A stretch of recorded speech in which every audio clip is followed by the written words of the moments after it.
On va attendre quelques secondes que le monde arrive un petit peu. En attendant, on va se présenter. Donc, je me présente, je suis Laura Girard, la chargée de communication chez Aleph. Et Nicolas, je te laisse te présenter. Alors, Nicolas Hernandez, je suis le président cofondateur d'Aleph Networks. Donc aujourd'hui, on est ensemble pour notre format 10 minutes live et on va traiter le sujet, donc que faire après un data leak, que faire après une fuite de données. On verra ensemble les points principaux à mettre en place lors d'une fuite de données, après une fuite de données. Bon, bah, je pense qu'on peut commencer. On va commencer tranquillement, Oui. Nicolas, pardon. Donc, alors aujourd'hui, on va aborder les 6 points les plus importants après un data leak. Donc, à savoir notifier la CNIL, identifier vos données qui ont fuité, mettre à jour vos matrices de risque, identifier les actions à mettre en place, prendre contact avec un juriste et enfin communiquer. Alors, en premier, on a notifié la CNIL. Nicolas, je te laisse la parole. Alors oui, c'est la phase qui est, à notre avis, la plus importante, puisque c'est une obligation légale de le déclarer dans les 72 heures. Donc autant le déclarer tout de suite, même si on n'a rien fait, ne serait-ce que pour notifier la CNIL et ensuite la tenir au courant des différentes actions. Mais il y a une obligation de déclaration dans les 72 heures, donc c'est très important de rentrer tout de suite dans le processus CNIL et légal en cas de data leak. En second, on va identifier les données qui ont fuité. Alors là, c'est la partie peut-être la plus complexe, puisqu'on a beaucoup de clients qui ne savent pas exactement quelles données ont fuité. Alors, sachant qu'il y a deux éléments. Il y a les données qui ont fuité et il y a les données qui vont être libérées, c'est-à-dire qui vont être publiées et accessibles publiquement. Donc, c'est très important de le savoir et pour ce faire, il y a deux moyens. Soit en interne, vous êtes victime de chiffrement de vos données, donc vous partez du principe déjà que toutes les données chiffrées sont potentiellement dehors. Et ensuite, donc là, ça vous permet de voir un petit peu le risque et ensuite surveiller ce qui est disponible à l'extérieur avec des outils comme Aleph Search pour identifier où sont les données et quelles données sont effectivement accessibles de manière publique. Et ensuite, vous pouvez passer au point 3, une fois que vous avez identifié ces données-là grâce à des outils et vos prestataires. Donc, ça va être mettre à jour sa matrice de risque. Est-ce que tu peux nous en dire un peu plus sur ce qu'est une matrice de risque et tout Alors, ça, oui, Nicolas? parce que tout le monde n'a pas de matrice de risque de prête. Donc, effectivement, euh, dans les grands groupes ou dans les grandes structures ou les structures qui sont soumises à DORA, NIS2, CRA, REC ou autres, il y a une nécessité de piloter la cyber avec une matrice de risque. Si vous n'êtes pas dans ce cadre réglementaire, ça ne vous empêche pas d'avoir cette phase-là, c'est-à-dire à partir des données qui sont dehors, prendre le temps. C'est le moment où on se pose et on imagine, on prend ce temps-là d'imaginer de quelle manière ces données vont pouvoir être exploitées. Et à partir de là, je vais pouvoir passer à savoir qu'est-ce que je fais et comment je diminue ou je supprime ce risque-là.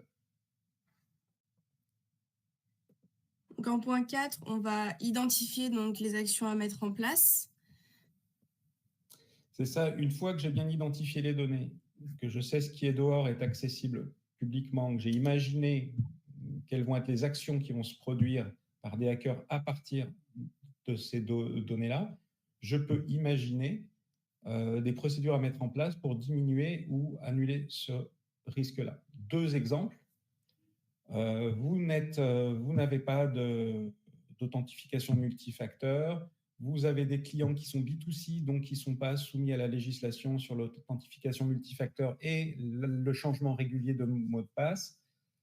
Des mots de passe sont sortis. Là, effectivement, c'est la bonne occasion de passer en authentification multifacteur et de faire modifier les mots de passe de tout le monde. Donc, c'est aussi une opportunité de se mettre carré par rapport aux normes et je le vois vraiment de cette manière-là. Si vous êtes dans le cadre d'autres typologies de fuites, comme des données personnelles ou des fiches de paie, ces données-là, par exemple, vont être utilisées pour faire du phishing, c'est-à-dire des faux emails qui vont vous tromper parce qu'il y a des informations sensibles qui sont présentes, qui vont vous mettre en confiance et qui vont vous faire cliquer sur le mauvais lien. Donc là, ce qu'on fait généralement, c'est une campagne de sensibilisation au phishing à partir des données qui sont effectivement dehors, ce qui permet, quand il y aura l'attaque, que les gens soient déjà prévenus et formés à ce type d'attaque sur ce type de données. C'est une belle occasion aussi de faire progresser en interne sur cette protection-là. Je le vois vraiment aussi comme une opportunité. Par la suite, il va falloir du coup prendre contact avec un juriste après cette fuite de données. Est-ce que tu peux nous en dire un peu plus sur cette notion de juriste? Pourquoi? Alors oui, parce que c'est très important. C'est très important à plusieurs titres. Un, pour vous protéger, c'est-à-dire qu'est-ce que je dois faire légalement dans le processus pour être propre, mais aussi si une fuite, si l'attaque n'est pas chez vous mais chez un fournisseur, de savoir comment gérer ce cas-là, parce qu'il y a des obligations. Il y a des obligations associées si un de vos fournisseurs, effectivement, est victime d'une fuite de données et par construction, vous l'êtes. Donc, c'est très important de contacter un juriste spécialisé pour cadrer tout ça et de la même manière, voir ça comme une opportunité. Soit de faire monter en compétence le fournisseur si c'est un petit, soit de remonter en négociation parce qu'il n'a pas respecté ses obligations légales dans ce cadre-là. Il y a aussi un autre cas qu'on oublie souvent. On peut être victime, et on le voit de plus en plus, de data leak sans que ce soit un fournisseur. C'est-à-dire, c'est tout simplement du vol de données. Donc là, de la même manière, très important d'avoir un juriste spécialisé sous la main pour pouvoir porter plainte. Et là, nous, on travaille avec Shift Avocat et Le Dieu Avocat sur ces sujets qui sont en support pour nos clients sur ces sujets-là. Mais le cadrage juridique est très important pour ne pas générer un nouveau risque en couvrant un risque initial. Et enfin, du coup, il va falloir venir communiquer. Alors, où, quand, comment, à qui? Est-ce que tu peux nous expliquer ce terme-là, communiquer, à qui? Alors, de la même manière, il y a deux aspects. Il y a l'obligation légale. Donc, l'obligation légale, c'est le juriste qui va vous accompagner sur qui je dois contacter, dans quel délai, de quelle manière je dois informer mes clients, mes fournisseurs et mes employés dans le cadre d'un data leak. Déjà, respecter ces obligations. Ensuite, il y a toute la partie com. Très souvent, c'est très mal fait, c'est-à-dire qu'on rentre en communication de crise et c'est très souvent une erreur de nier, de perdre du temps, c'est-à-dire d'attendre et d'essayer de minimiser. En communication de crise, on essaie d'utiliser ces moments-là comme un moment pour valoriser la relation client. Donc, le principe, c'est je suis transparent, mais je garde tout au long de la crise des éléments de communication et je laisse au courant pour montrer que je tiens au courant et j'ai des actions en cours. Et ça va jusqu'à un aspect qu'a fait Hertz, qui me semble être une très bonne idée. Ils ont été victimes, donc il y a des données clients qui sont sorties.